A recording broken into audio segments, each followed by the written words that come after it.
BJP শাসিত রাজ্যে বাঙালিদের উপর অত্যাচার এবং বাংলা ভাষায় কথা বলার অত্যাচারের বিরুদ্ধে এক বিশাল মিছিলের আয়োজন করা হয়।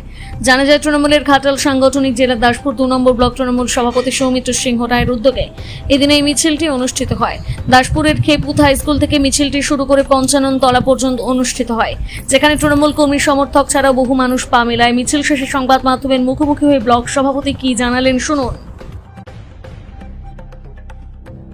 মূল কারণ হচ্ছে যে আমাদের সারা রাজ্যে আমাদের যে সমস্ত বাঙালি ভাইয়েরা তারা যে বিভিন্ন রাজ্যে হচ্ছে যে গিয়ে জীবিকা অর্জনের জন্য যে বিভিন্ন কাজকর্ম করছে, তো সেইখানে বিজেপি পরিচালিত কিছু রাজ্যে তারা ভীষণভাবে অত্যাচারিত হচ্ছে তাদের মধ্যে কেউ। তো সেই জায়গায় যে বাংলা ভাষায় কথা বলার জন্য এবং বাঙালি দেখলেই হচ্ছে যে গিয়ে করছে, ঠিক আছে।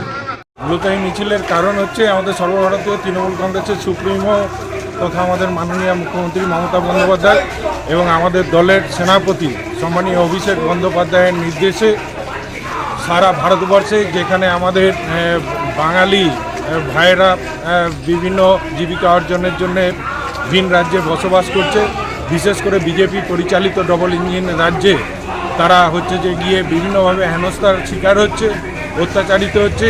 তারই প্রতিবাদে আমাদের আজকের এই হচ্ছে যে গিয়ে প্রতিবাদ মিছিল।